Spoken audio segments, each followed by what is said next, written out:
सुनैना और सौनक की हाल ही में शादी हुई थी।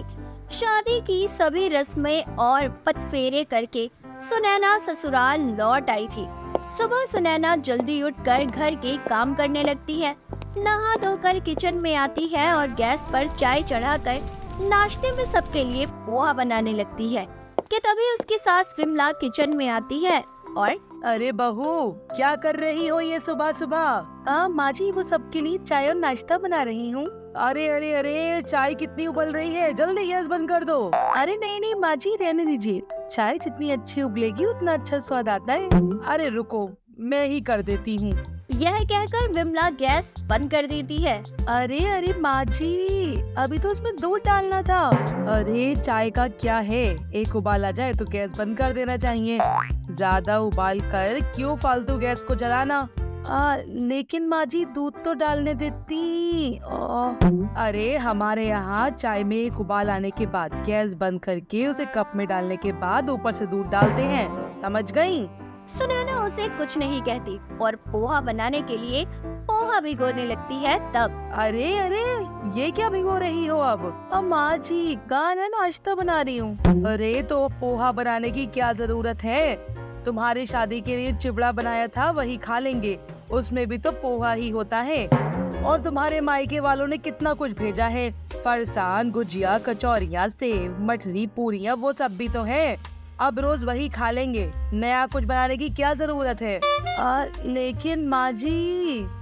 सुनैना की बात को अनसुना कर विमला बाहर आ गई।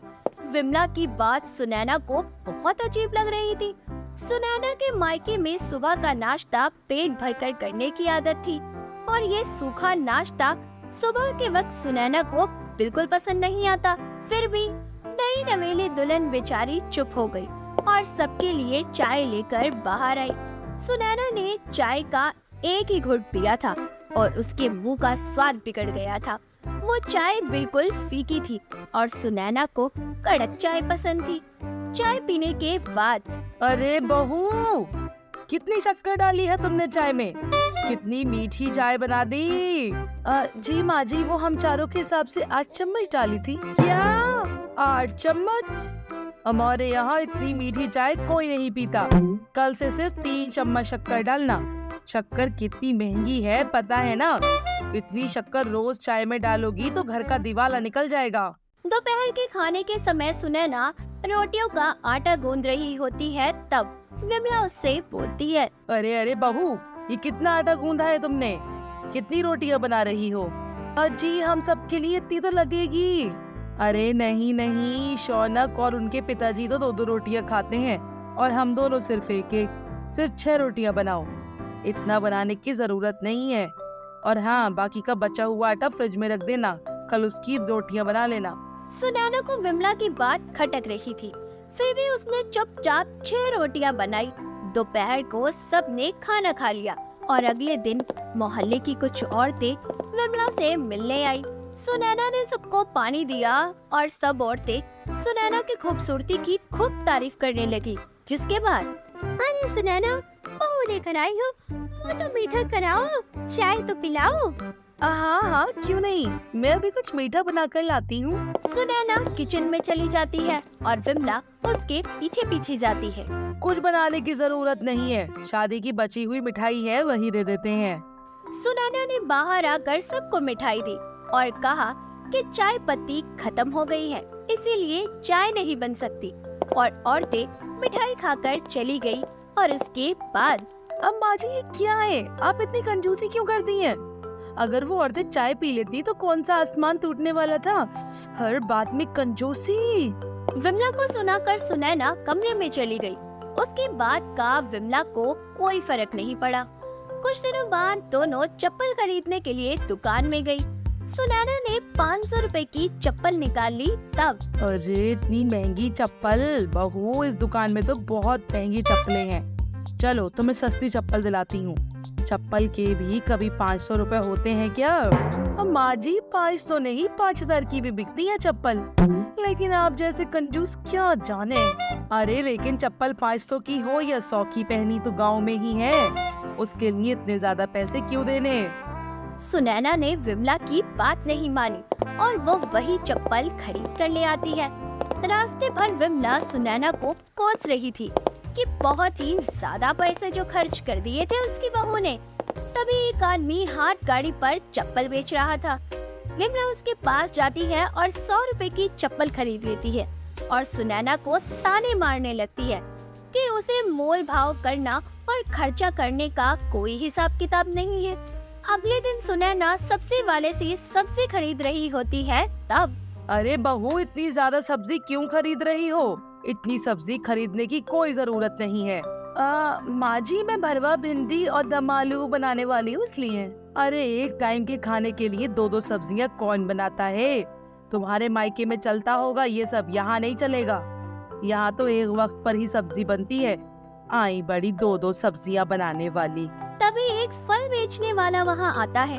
सुनैना उससे सेब, अनार और अंगूर खरीदती है। उसके बाद अरे बहू रानी, एक साथ 3-3 फल? तुम तो पैसे ऐसे उड़ा रही हो जैसे पेड़ पर उगते हैं। रखो रखो, ये सब जल्दी से रखो। माँ जी, क्या है? अरे ये सभी सब्जियाँ फलों पे खाने चाहिए। हमारे शरीर को इसकी जरूरत होती है। इंसान कमाता किस लिए है? कि 2 वक्त का अच्छा खाना खा सके। लेकिन आप तो वो भी ठीक से खाने नहीं देती। मुझे सब अच्छा खाने की आदत है। सभी तरह के फल आते हैं मेरे घर, क्योंकि उन सबकी हमें जरूरत होती है।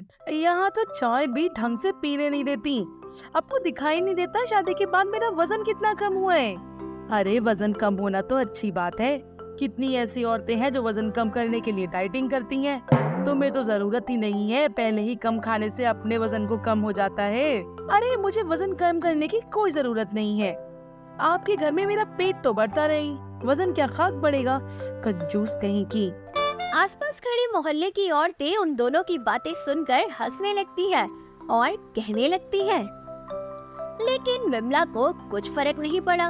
उसने सुनैना के हाथ से वो फल ले लिए और फल वाले को वापस दे दिए और उसने बोला, बहू तुम्हें फल ही खाने हैं ना, तो ये लो, हम आधा दर्जन केले ले लेते हैं। वो एक एक करके 6 दिनों तक खाती रहना। विमला की ये बात सुनकर तो मोहल्ले की औरतें जोर जोर से हंसने लगी।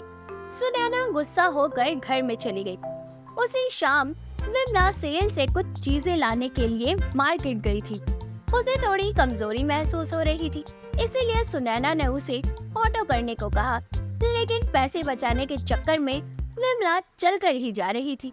तब चलते चलते उसकी चप्पल टूट गई और विमला नीचे गिर गई। उसके पैर में चोट लग गई और खून बहने लगा और दूसरे पैर की हड्डी टूट गई। फिर विमला ने सुनैना को फोन किया। सुनैना शौनक के साथ वहां आकर विमला को अस्पताल लेकर जाती है। डॉक्टर ने विमला की चोट पर बैंडेज लगा दी। विमला के सारे टेस्ट करने के बाद सही से खान पान न करने की वजह से डॉक्टर विमला की हड्डियों को कमजोर बताते हैं। साथ ही उसके शरीर में खून की कमी भी बताते हैं। डॉक्टर उसे 2 से 3 दिन के लिए एडमिट कर लेते हैं और बहुत सारी दवाइयाँ भी लिख कर दे देते हैं।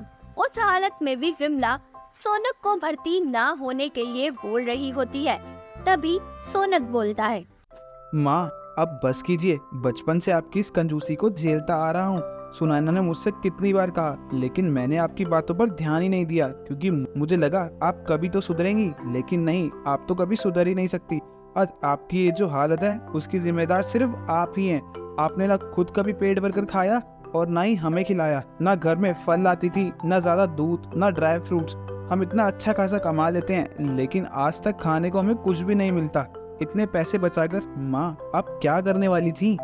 सोनक की बात सुनकर विमला को अपनी गलती समझ आ गई। उस दिन से उसने अपनी कंजूसी करना बिल्कुल बंद कर दिया। अब सुनैना रोज की तरह फल लाती और विमला के साथ खुद भी खाती। विमला की तबीयत ठीक होने के लिए जो जरूरी था विमला सब खा रही थी, देर से ही सही, लेकिन विमला को अपनी कंजूसी का सबक मिल ही गया।